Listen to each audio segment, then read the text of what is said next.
İkinci nəğmə. Səhər tezdən al saçaqlı Eos çıxdı qaranlıqdan. Odisseyin əziz oğlu qalxdı rahat yatağından. Geyinərək çiyni üstdən astı iti qılıncını, sonra bəyaz ayağına geydi qəşəng pəncəliyi. Çıxdı yataq otağından, ölümsüz bir Allah kimi. Uca səsli carçılara əmr eləyib tapşırdı ki, uzun saçlı axeyləri yığıncağa səsləsinlər. Car çəkildi. Hamı dərhal gəldi şəhər meydanına. Adamlar cəm olan kimi əldə bürünc uclu sivri nizəsi ilə Telemaq da gəldi həmin o meydana. Yanınca da iki oynaq it gəlirdi Telemaxın. Ona nadir bir gözəllik bəxş etmişdi Pak Afina. Bu görkəmdə görüb onu təəccübə düşdü hamı. Qocalar yol verdi, gedib atasının əyləşdiyi yerdə qərar tutdu.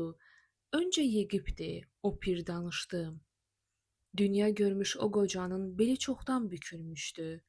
Nizə atan oğlu Antif Allah sifət Odissey ilə bir gəmidə yollanmışdı atları bol Troyaya. Mağarada onu quduz taygöz tələf etdi o vaxt. Lap axırda onu yetdi Polifem şam edən zaman qocanın 3 oğlu qaldı. Yevrinom da aşiq idi. İkisi də Yeqiptinin ev işini görürdülər. Antifi hey anıb qoca qəhərlənib qəmlənirdi.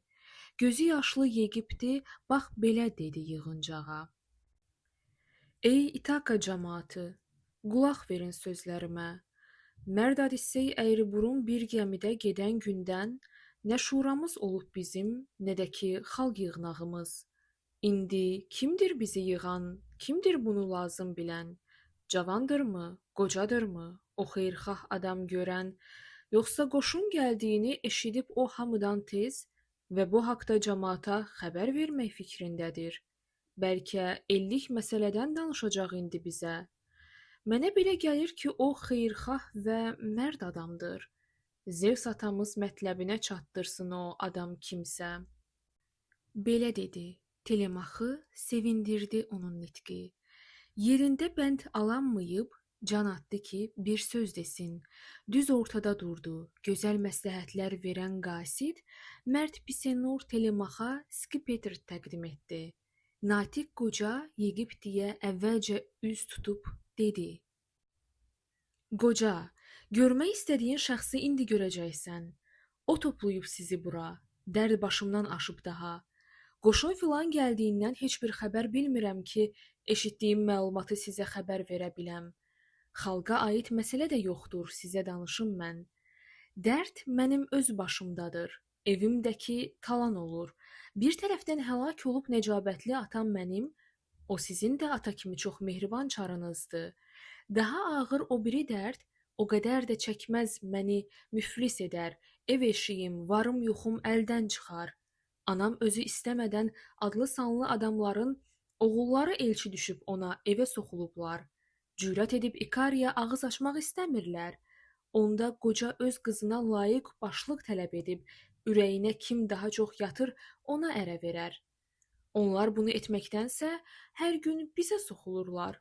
Hər gün neçə qoyun, keçi, cöngə kəsib hey tıxırlar. Bizim əla şərablardan içib-içib keyflənirlər. Əllərinə nə keçirsə, sonra qarət eləyirlər. Odissey tək mərd yoxdur ki, son verə bu quldurluğa. Bizdə elə zor hanı bu adamlara cavab verək. Sonralar da gümanımız yoxdur cavab verə bilək. Gücüm çatsa, hamısının öhdəsindən gələrdim mən. İş o yerə çatıbdır ki, heç cür dözmək olmur buna. Əldən gedir ev, var dövlət.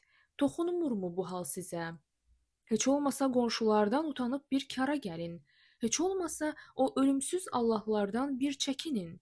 Yoxsa onlar buna görə qəzəbini tökər sizə. And verirəm siz Zevsə. And verirəm Femidaya. Adamları yığıncağa o toplayır, o dağıdır.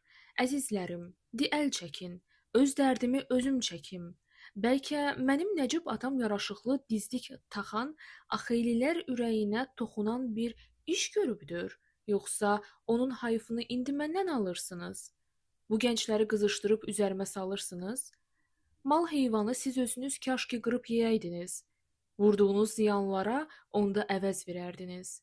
Qəsb edilən hər bir şeyi sizdən geri alanadək bütün günü bu şəhərdə əl çəkmədim arxanızdan. Lakin məni bu halınız bir ümidsiz dərdə salıb. Hirslə deyib bu sözləri Skipetri atdı yerə. Görüb axan göz yaşını rəhmi gəldi xalqın ona. Hamı sustu. Telemachın bu qəzəbli sözlərinin cavabını qaytarmağa kimsə cürət eləmədi. Tək Antinoy etirazla cavab verib belə dedi. Ay çərənçi azğın hərif, bu nə sözdür danışırsan? Yoxsa bizi ləkələyib gözdən salmaq istəyirsən? Elçi düşən cavanlarda zərrə qədər yoxdur günah.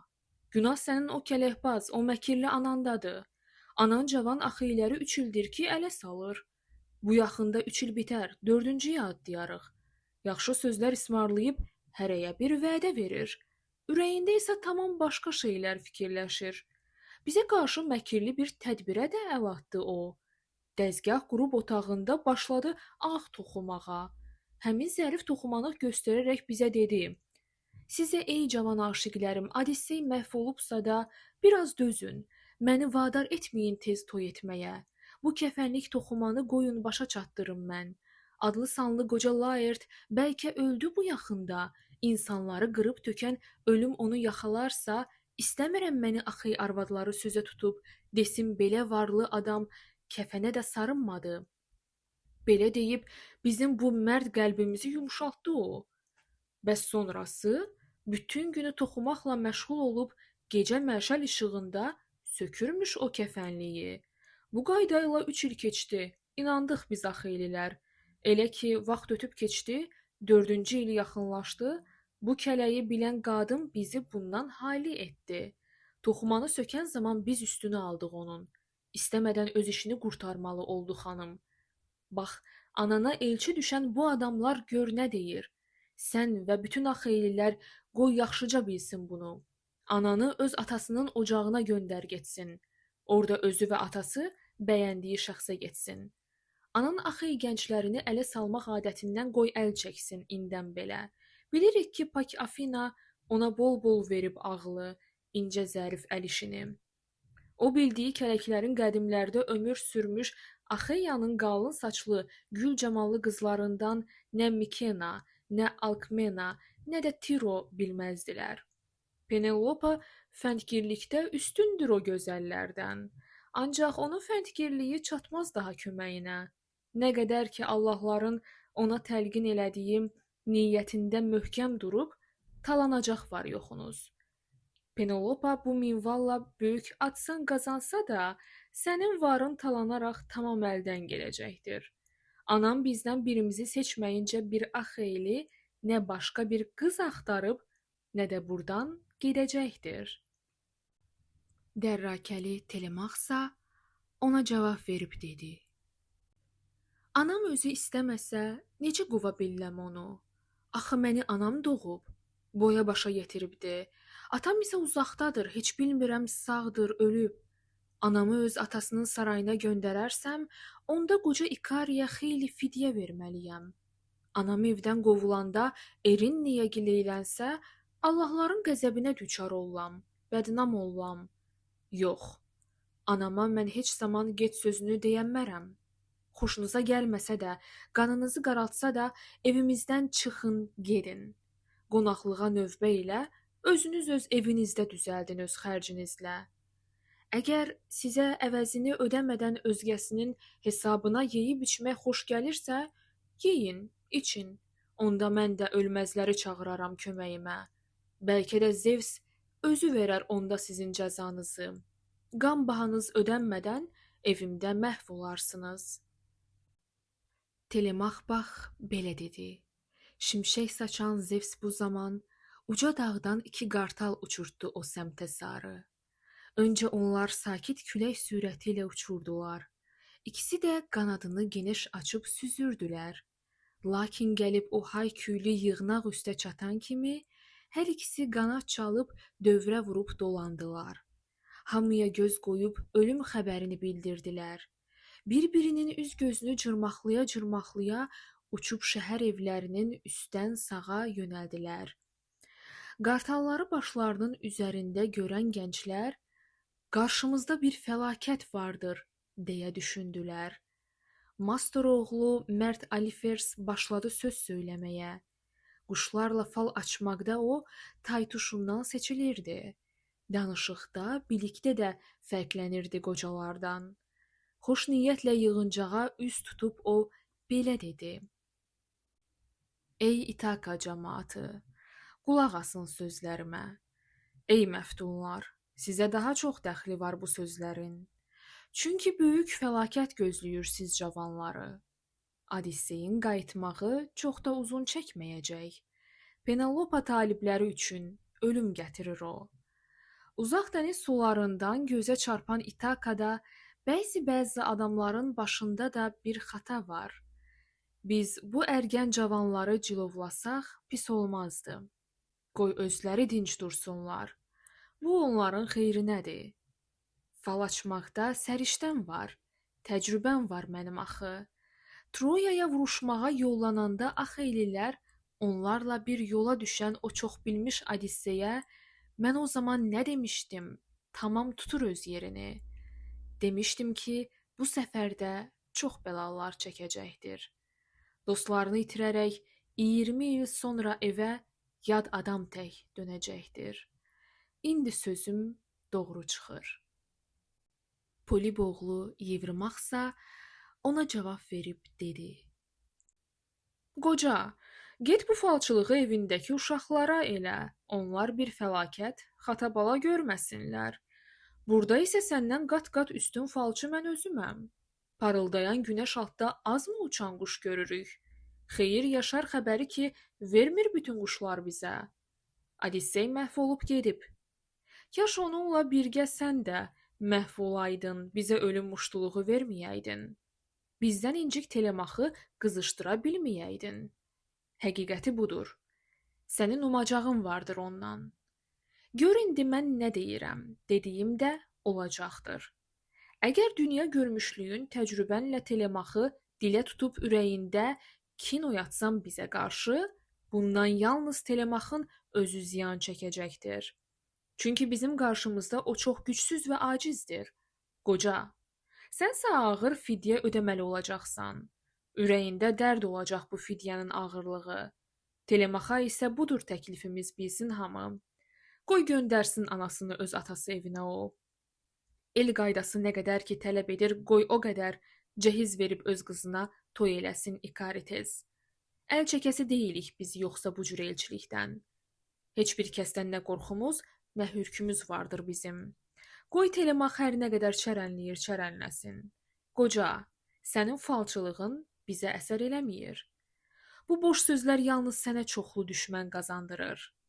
Nə qədər ki Penelopa toy etməyə razı deyil, əvəzini ödəmədən nə var tamam yeyəcəyik. Nə müddətdir ondan cavab almaq üçün müntəzirik. Yarışlarla, oyunlarla günümüzü keçiririk. Evlənmək üçün özümüzdə başqa qız da axtarmırıq. Dərrakəli Telemax da belə dedi Yevrimaxa. Ey Yevrimax, mən nə sənə, nə də məftunlara indən belə ağız açıb yalvarası deyiləm, bil. Çünki işdən Allahlar da xəbərdardır, cəmaat da.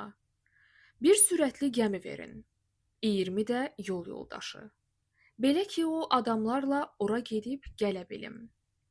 Fikrim qumlu Pilos ilə Spartaya səyahətdir. İtkin düşmüş atamdan bir xəbər bildim bəlkə orada. Fanilərdən bəlkə bilən vardır, ya da Ulu Zevsin insanlara daim qasid göndərdiyi xəbər bilir. Öyrənsəm ki, atam sağdır, yenə evə qayıdacaq, sıxıntıya qatlaşaraq düz 1 ildə gözləyərəm. Öyrənsəm ki, diri deyil, köçüb gedib bu dünyadan, doğma ata torpağına qayıdaraq mən yenə də ona məzar təpəciyi ucaldaram təntənəli, dəfn ayini icra edib anamı da verirəm ərə. Belə deyib əyləşdi o, Odisseyin yaxın dostu mentor qalxdı danışmağa. Mərd Odissey Troyaya gedəndə ev eşiyini bu dostuna tapşırmışdı. Demişdi, ev adamları qulaq assın bu qocaya.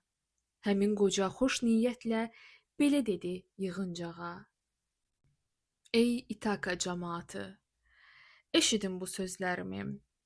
Bir halda ki, rəiyyətlə ata kimi rəftar edən Odisseyi bir nəfər də xatırlayıb yada salmır. İndən belə hakimiyyət skipetri tutanlardan gərək heç kəs Nəcibliyə yumuşaqlığa yol verməsin. Ürəyindən qovub rəhmi cəmaata zülm eləsin. Mən bu lovğa və həyasız pərəstişkar dəstəsinə zorakılıq və məkr üstə hədə-qorxu gəlmirəm. Yox. Odisseyi ölmüş bilib var-yoxunu talan edən bu adamlar başları ilə bir gün cavab verəcəklər. Mən daha çox yerdə qalan axeylərdən inciyirəm. Tələblilər sizdən azkən susursunuz və öz qəti sözünüzlə bu gənclərin cilovunu çəkmirsiniz. Yevenorid Diokrit etirazla belə dedi: Bu nə sözdür danışırsan, ay ağlı kəm və tərs mentor? Cəmaatla ələ almaq istəyirsən bizi, amma cəmaat da qonaqlıqdan çəkindirə bilməz bizi. Tutaq ki, lap Odisseyin özü dönüb gəldi geri, gördü nikah istəyənlər evində kef çəkir onun. Əgər o da qovmağa cəhd etsəydi bizi oradan, Odisseyin gəlməyini arzulayan Penelopa çox çətin ki, bu gəlişdən fərəhlənib sevinərdi. Çünki əri öhdəsindən gəlməzdi nə qədər gəncin. Ey cəmaat, dağılışın, çıxın gedin işinizə. Qoy Alifers bir də mentor yola salsın Telemaxı. Axı onlar Odisseyin köhnə sadiq dostlarıdır. Məncə, ata sorağı ilə o burada çox gözləyəcək. Telemax öz səfərini heç vaxt başa çatdıranmaz. Belə deyib yığıncağa gələnləri dağıtdı o. Öz evinə eşiyinə çıxıb getdi axeylilər. Məftunlarsa Odisseyin sarayına döndü yenə. Telemax da qumlu dəniz sahilinə tərəf getdi. Əllərini yuyub, sonra dua etdi Afinaya. Ey evimə gəlib, mənə çoxdan getmiş Odisseyin dönməsindən səhih xəbər bilmək üçün siz dumanlı dənizlərə baş vurmağı təklif edən pak ilahə. Bu səfərə bir tərəfdən axeylilər mane olur. Bir yandan da Penelopa məftunları adlananlar. Belə deyib yalvardı o. Pak Afina mərd mentorun görkəmində zahir oldu. Mentor kimi danışaraq Odisseyin mərd oğluna bu qanadlı sözü dedi. Bir halda ki, Odisseyə çəkib mətin qəlbin sənin, sonralar da belə cəsur və ağıllı olmalısan. İşte, sözdə cəsur olmaq Odisseydən keçib sənə. Belə olsan, səyahətin inan ki baş tutacaqdır. Odissey ilə Penelopa deyildirsə atan anan, inanmıram bu səfəri onda başa çatdırasan. Atasına oxşar olan uşaqların azdır sayı. Atasından pis olanlar çoxdur, yaxşı olanlar az. Əgər bundan sonra dəxi ağıllı və güclü olsan, əgər səndə əlaməti varsa ata idrakının, əmin ol ki, məqsədinə nail ola biləcəksən. Məftunlardan heç birinin əməlinə fikir vermə. Onların heç birisində yoxdur ağıl nişanəsi. Ölümləri yaxınlaşır, ancaq onlar hiss etmir. Bilmirlər ki, bircə gündə hamısı məhv olacaqlar. Gedəcəyin qürbət yolu o qədər də uzaq deyil. Mən də atan Odisseyin yaxın dostu sirdaşı tək tez bir gəmi hazırlayıb yol yoldaşın ollam sənin. İndi qayıt nikah tələb edənlərin yanına sən. Tapşır, evdə sənin üçün görülsün yol tədarükü. Küplərə mey, kisələrə arpa unu doldurulsun. Arpa unu beyinlərə qüvvət verən bir neymətdir. Mən könüllü yol yoldaşı avarçılar tapım gərək. Dalğa döyən İtakada çoxdur köhnə təzə gəmi. Onlardan ən yaxşısını özüm gedib seçim gərək. Tez sazlayıb o gəmini yollanarıq gen dənizə. Zevsin qızı Pak Afina belə dedi. Telemax da ilahəni dinləyincə tezcə qalxdı öz yerindən. Ürəyində gizli bir dərd dönüb getdi evlərinə. gördü nikah talibləri qonaqlığa hazırlaşır. Kimi zalda keçi soyur, kimi donuz ütür çöldə. İstehzayla gülüb ona yaxınlaşdı Yevpeytoğlu. Telemaxın əllərindən tutub dedi bu sözləri. Telemax, ay boşboğaz, özü lovğa, sözü lovğa. Bil ki, bizi sarsıdanmaz nə tədbirin, nə də sözün. Gəl yenə də əvvəlki tək bizimlə ye, bizimlə iç. Axı eylilər hazırlayar nə lazımsa sənə yola. İti gedən bir gəmi də, neçə qoçaq avarçı da. Gedib ata sorağını Pakpilosda toplayarsan. Dərrakəli Telemaxsa Antinoya belə dedi. Yox, Antinoy, sizdəki bu sırtıqlığı görə açıq qəlblə, gülər üzlə bir məclisdə əyləşmərəm. Bəs deyilmi biraz əvvəl məni kiçik yaşlı görüb, evimizin var yoxunu yeyib tələf etdiyiniz? İndi daha böyümüşəm. Ariflərdən dərs almışam.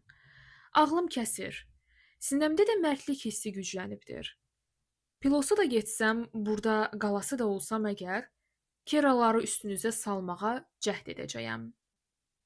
Mən gedirəm və dediyim yolu başa vuracağam.